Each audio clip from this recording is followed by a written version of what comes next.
who's afraid to fly, or who knows somebody who's afraid to fly, or if you just like talking airplanes, this is the place to do it. And our goal is to help you change the way you think. And we've been doing that for 32 years now, at least in some fashion or not.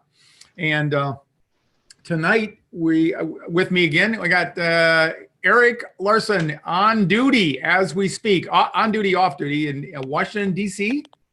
Yes, sir.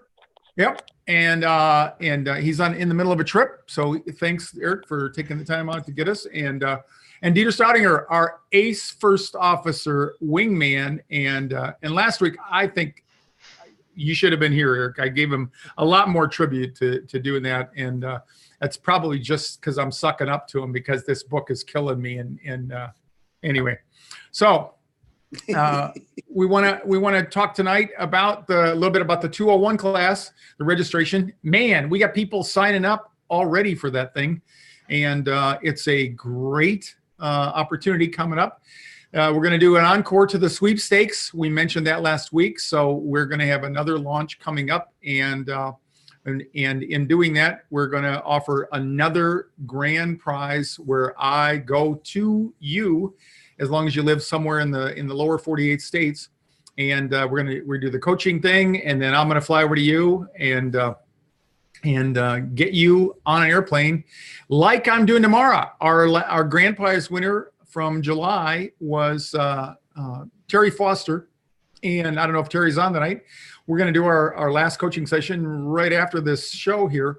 And Terry and I'm going to fly over to San Diego in the morning, and Terry and I are going to fly to Las Vegas for lunch and then turn around and go back to San Diego, and I'll be back home tomorrow night. And I'm really excited about that. I know Terry's excited in a good way, I think. And this is the most fulfilling thing I do. If you haven't thought about coaching, there's 3 ways you can do that. One is to do a 15-minute coaching session. And last week, if you were here, we had Paul Heyman who recommended that you should do that if you haven't considered it. And then you can, of course, do hourly coaching online with me, or if you live in the area, do it personally. And then we got the elite coaching where I come to you and do that. So, all right. So tonight we got just one aviation, or a couple things. We got a incident. Thanks for our good friends, the Russians. They gave us a little something to talk about, and we take no prisoners with those guys. We like to give them heck when they make a mistake, and Dieter's going to have to fill me in because I looked at it last week, but I've kind of forgot that. And then we've got a question that came in from not Terry. I'll figure out. Tiffany wrote me a question this week about medicals and stuff. So we're going to talk about that. Eric, you're not leaving yet, are you? No. Hey, make your bed next time before you go on the show. Looks like my room. What's that? I have no idea what you guys can see. Oh, we can see you and your reflection in the mirror. Well, off the back mirror. All right, now we're talking. Like somebody we know. Okay, so let's talk about the Russian jet and that landed in the middle of not a cornfield, I guess, but it was a field of some sort. And what are they do? We're going to go to Dieter on this. What details did you have on that, Dieter? Yeah, so it happened last Thursday, and let me just pull this up. I kind of created. Oh, there we go. So basically, a Russian. Oh, that's right, bird strikes. Oh, yeah, sorry. and and it happened right after takeoff from Moscow airport. And as far as we know, there were a lot of birds that got sucked into that Airbus A321 there. And who does the tie go to? Always the airplane. Birds 0, airplane 1. And so basically what happened is they took off, and there were a flock of seagulls or gulls, and some of those birds were sucked in, and I remember. So here's a picture of where that the scenic, space around that airliner, and what we heard was that as far as Russia is concerned, there are 2 pilots, and I'm not sure if I have their names, but their two pilots were compared to Sully Sully, Sullenberger, of because course. both both engines lost. They lost both engines at the same time, and and I think if I don't have it up there, that Damir Yusupov had over 6,000 hours on that airplane at the time. And I'm not sure about the co-pilot, but either way, they followed. And maybe Eric, you could jump in. What? Yeah, you flew the bus. What did they? If they lost, if they in fact lost both of them, like Sully's engines were still, one of them was still spinning, I think, when it went in the water. But tell us a little bit about what happens if you should have something like that happen. So it was probably fairly fast, and this is all conjecture on my part because I'm unfamiliar with the incident. But there's the end result, which looked pretty good, and I'll give him credit for that. It's hard to land a 321 in a cornfield with almost no damage.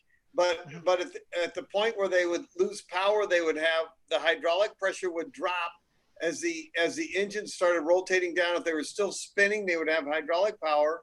If that failed, they would have a device called a ram air turbine that would drop out and give them at least enough hydraulic power for some control manipulation. And they would have standby electrical power from the batteries, which would be for a short period of time good enough. All they needed, so they had some flight control hydraulic power and some electrical power. And it looked like, I don't know if it was a nice day when they landed, it looked like a nice day right there. So they would have ability to maneuver flight controls and as we point out in class every time, glide the airplane. So that's what they did. And fortunately they had the nice cornfield nearby. Yeah. And like you said, we're really glad for them, and obviously, and so for all of you who are sitting there thinking, oh, there you go again.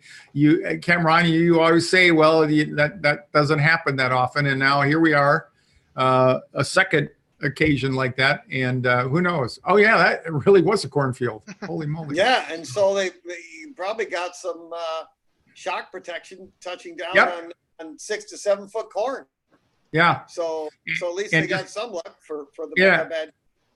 A little technical thing is we leave the gear down typically when we land, no matter whether there's a runway down there or not, because the gear, there's a good chance it will shear off, and that does dissipate a lot of the energy. And of course, it's all in the laws of physics. Even if you land like that without any power, you've got to have a long enough distance to stop the airplane so that the G forces don't wipe everybody out. And it looks like that they did, because I mean that airplane is virtually intact there. So I did read. I'm not sure if that was a confirmed, from their official channels, but I did read that they actually left the landing gear inside. Oh, okay. So it wasn't, and so he did a belly landing. Yeah. So I think what I read, so I don't know if that's conjecture, if that's actually what the pilots were, the pilot was planning on. He said precisely because it was a cornfield, he felt that if the landing gear was actually sticking out, it could have potentially caused him to tumble. Caused to tumble. And he said because of the cornfield, what Eric said, it's like a cushion, right? So it was kind of like sliding in. So it's just, to me, that it really is fascinating. And I'm, to be honest with you, just to go back to that, hold on, there we go. Like, that is such a crazy image. But we should note that all of the 226 passengers were okay. I think only 3 were going to a hospital to check some stuff out, but no serious or life-threatening injuries or anything. Wow. And it's just amazing how we look at this as obviously it's an emergency situation, but when I read through this whole account on a European site, you know, the pilot stated that they just followed procedures. He said, we just did what we were trained to do. And Yeah. I don't know that, I don't know that many pilots ever experience that themselves, but I mean, I know that, if I'm on a plane with Eric, I trust that Eric is going to do the thing that he needs to get everybody down safely. And yeah, it's crazy. And you can have a corn roast right after. Well, and that brings up a point about training. We do, whenever we train, whether it's the first time you've flown the airplane or whether it's one of your annual recurrent simulators, we have syllabuses or syllabi that we use, specific maneuvers, and sometimes certain accidents will precipitate mandatory training from the FAA in our case, and so we do that. When Dieter mentioned, it's typically called a dead stick landing when you have no power on the airplane there.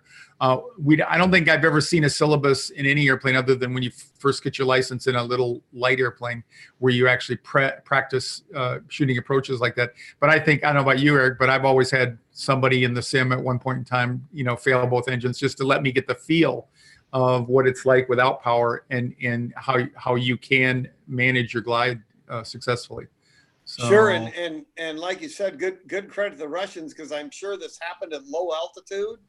Yeah. So we talk about the startle factor, but the startle factor of 2 inches to 0 engines is huge to recover from that at low altitude. And the other thing, some of the stuff's coming back from the sedimentary layers from the bus, but the gear partially comes down, but you also have to pump it with a handle to lock it in a position.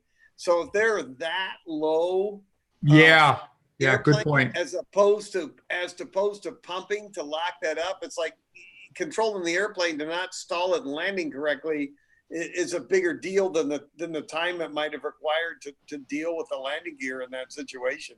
Yeah, which again, it speaks to the professionalism and the skill of those two guys to call that.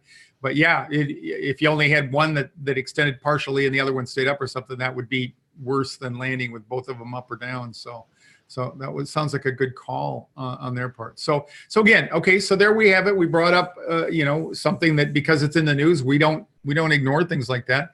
And if you need to find to tell yourself a story about that could happen to you on the next flight, probably gonna not be successful. But I wouldn't get stuck there. I would continue my program and work on learning, educating myself about flying and the things that cause me concern in an airplane. Learn everything I can know about the sights, sounds, sensations, and circumstances surrounding different phases of flight, and continue. That works on the cortex triggers up here, the thinking part of your brain, and then the other ones are the automatic fears that like falling and things like that. And with that, you need to work on that, and that's more of a mindfulness type of application. And for those of you who have the harmonizer, that works on both. It works on both the cortex, the thinking-based trigger, and the emotional ones are the ones that come from the amygdala. So anyway, okay. Remember again, I just want to make a quick word. We'll cover this in a little more detail at the end. We are having we're all up and running as far as the registration for the Clear for Takeoff 201 and 301 classes in LA, in the Burbank area, up in Pacoima at Air Hollywood. That's going to be on Saturday, October 26th. The three of us, plus a couple other staff, Diane and Sue, we're probably going to be there. And we just want to, and we're going to have a special guest there, it looks like, and I'll announce that down the road there when we make sure that guest is confirmed. But it's a great opportunity for anybody who will be in LA at that point in time, and it's a great opportunity to go with us. Basically, you register for the class. Right now, we have a super early bird special on. It's a reduced price, and if you fly with us on that day, there's no charge for the tuition, and anybody who flies, or just registers for the class gets to come back as an alumni at a discount rate in the future. So keep that in mind. So now, I had a question come in from Tiffany, and it's a great question. She said, I'm just getting started with FearlessFlight. My main fear about flying is having heart issues while in the air. And she said that she personally had to go to the ER twice last year because she had panic attacks and turned into a supraventricular tachycardia. That's where your pulse goes up really high. So that was an issue before then. And she takes heart medications and an antidepressant. And she actually decided that she would like to get away from the meds. And she's been seeing a therapist on the side, which I highly recommend if you have serious issues with that. And so she's been working on anxiety and panic. But she was wondered after the episodes that what if she had been in an airplane, even though it's been a while since she's had an attack. So I thought we'd spend just a few minutes on that. The airplane has a number of first aid devices on there. We'll start with the heart. They all have AEDs to defibrillate, and we get training in recurrent. And Eric, why don't you talk about the first aid kits that we have? We have as Ron says, we have automatic external defibrillators, but we also have first aid kits that are. We have a simple first aid kit, and then we have a in-flight medical kit that's supposed to be only opened by a nurse, a paramedic, or an MD with some pretty powerful drugs in it, epinephrine, other kinds of things, all kinds of powerful heart meds, other stuff that should be only administered by somebody with professional medical training.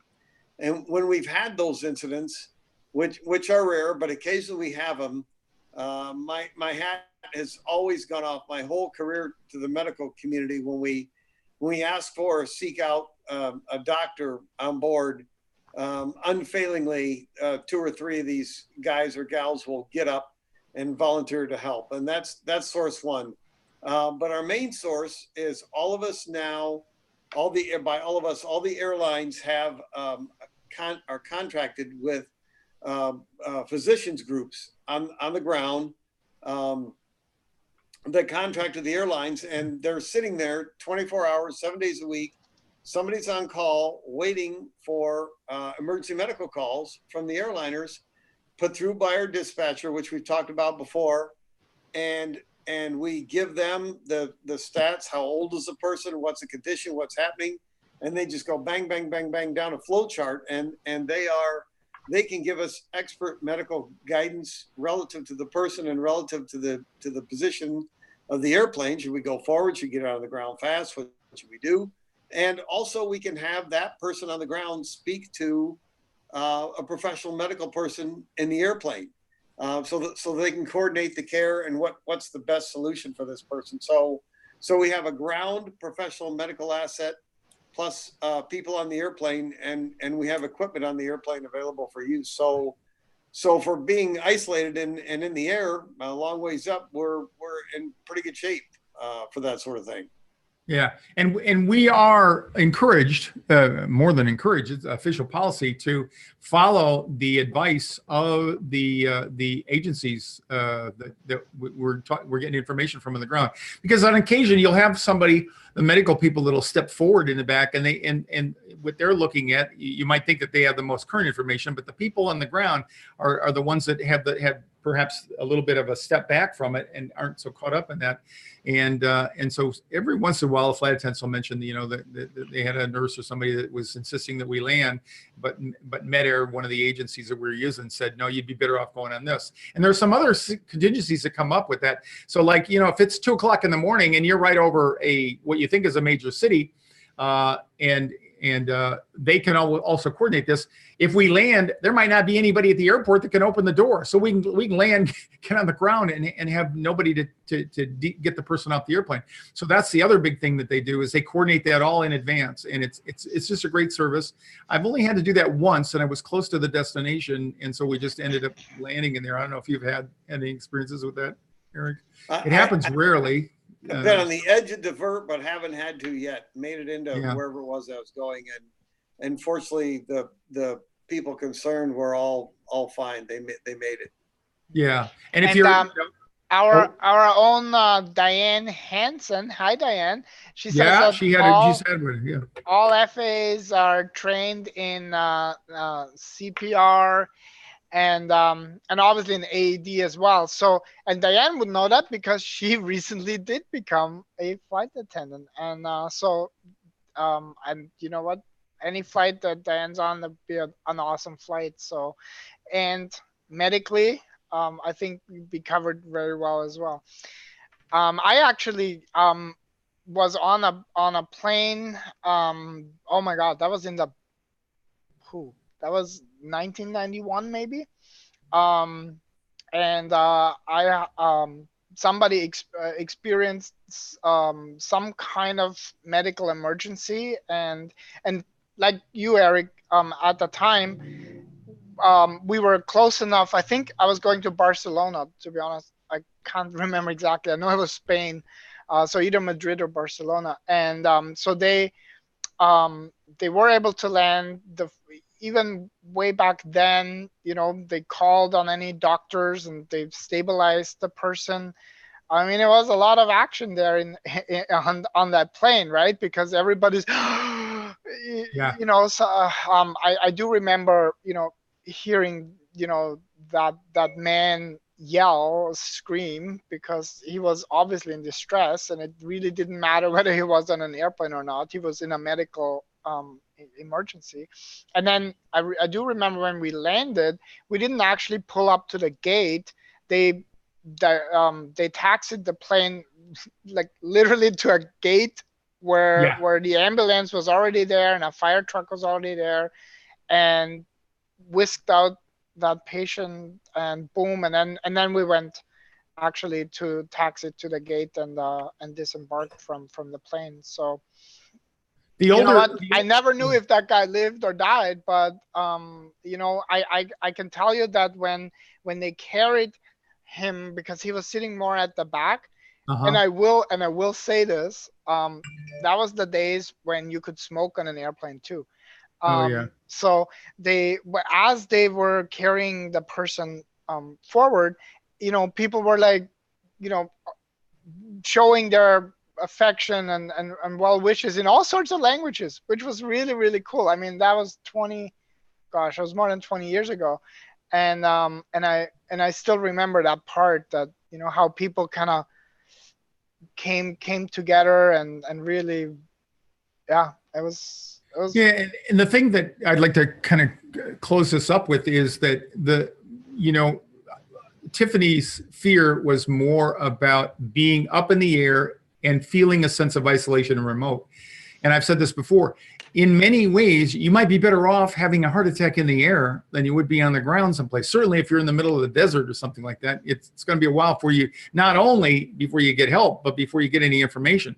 So we've got the latest information. We get it now. All the newer airplanes have satellite phones. And so one of the mechanisms is the flight attendants can now, they used to have to fill out a sheet, come up to us. We do a phone patch where we're talking to a person on the ground, and they patch us through from there into a phone. But now the flight attendants can call directly in many of the airplanes. And so what happens if you're over the water? Well, if you're in the 120-minute rule, you're going to be able to get on the ground in 120 minutes, because that's the whole nature of that.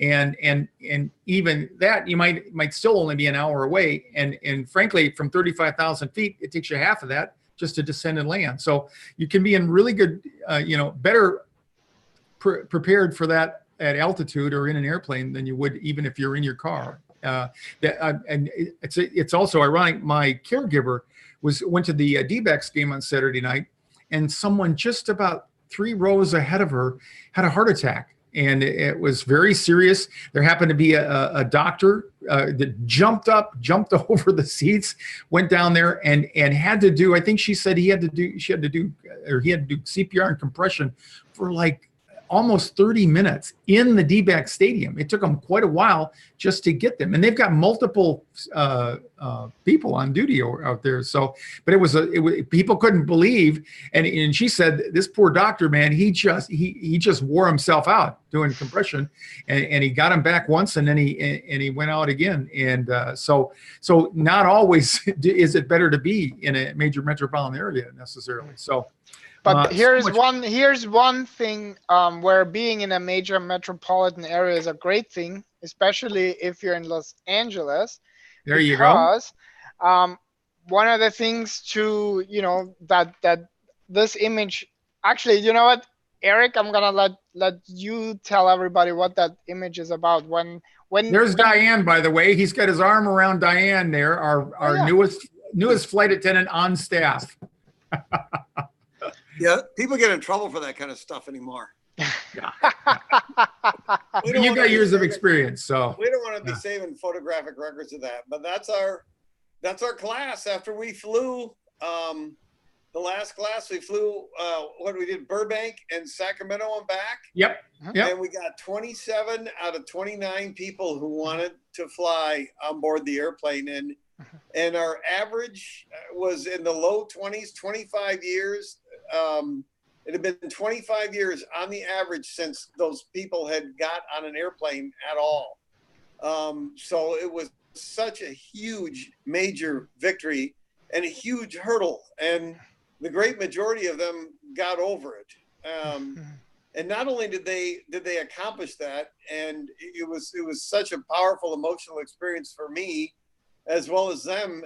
Many of them are sending Ron texts and calls, and they're flying all over the place now. It just wasn't that day. I forget who it was. Got on the airplane and went to Australia, and somebody else went to Hawaii and everything else. They weren't flying to Tucson, but it changed their life and dropped shackles from them that was preventing them from living and seeing family and friends and work stuff. And they really took off and rolled after that class. Yeah, there's a shortcut to get mech in the air. It's the 201 class. So we can't say enough about it. We love to see you there, and we're hoping for that. So it's October 26th. We'll check in probably at 8 o'clock in the morning, and we do the morning in the classroom, and then we do a quick brief before we leave the Air Hollywood studio, head over to the airport and take off, and we're going to go to Oakland and back on there. And all that information is available when you register the flight, because you want to get over and buy your ticket right away, because they're still having a fare sale at Southwest. I think the tickets are basically $49 and $79 the last time I checked, and $49 up and $79 back. So do give us consideration. There's the bonus. Number one, you get to fly with us for free if you not without an airline ticket. You got to pay for the ticket, but there's no more tuition after the 201 class. And like I said, the airport transfer, we'll go from there to the airport down there. Pre-flight briefing, in-flight support. We'll all be there with you to cheer you on, and we come back, have a little post-flight debrief, and just capture the moment there with a picture like you saw there. And we really hope you can make it. And the big thing there, you can see on the right, 100% money back guarantee. That is to say, if you fly with us that day and you are not completely satisfied to your standard, we will refund the tuition for the 201 class. That doesn't include the price you paid to Southwest for the airfare. We can't get them to come on board yet with that, but it does include the tuition. So we say that because we've never ever had anybody that wasn't not just satisfied, but more than satisfied. Here's some of the people. Sosie and her family. They were in the front left of that picture there. They just completed a trip down to Cabo San Lucas. That was her second flight since then. And then over on the right, you got Salvador out there off in Maui there. So this is the ticket to get to the places you want to see and visit around the world. And all of those people actually did take the Air Hollywood class on March 23rd this year. So yes, if like Captain Eric was saying, if you really want to be part of something amazing, join our Fearless Flight Birds of a Feather Facebook group, because that's where a lot of the people are not only sharing their successes, but also reaching out for support and the support and the love and the care of I think we're up to almost 400 members in that Facebook group. So it's just It's fabulous. I mean, you know, every day I look forward to going into the group because there's always, you know, something, just an amazing comment, you know, tip somebody shared, and it's just great to see how social collaboration, which is one of the three aspects of our Fearless Flight method, is at work here, even in a non-local environment. I mean, you know, if you can't come to the 201 class because you're somewhere in Europe or you're somewhere in Canada or in the Northeast, at the very least, make sure that you stay connected with people who have the same goal and the same vision as you, and that is to overcome your fear of flying and support one another in that process. And you know, I don't know, I don't see the face,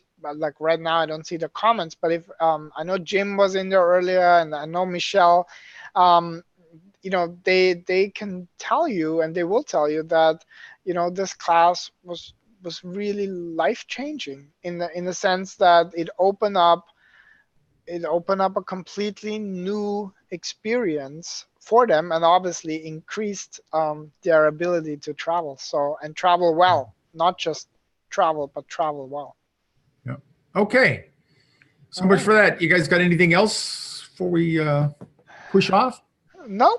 Okay.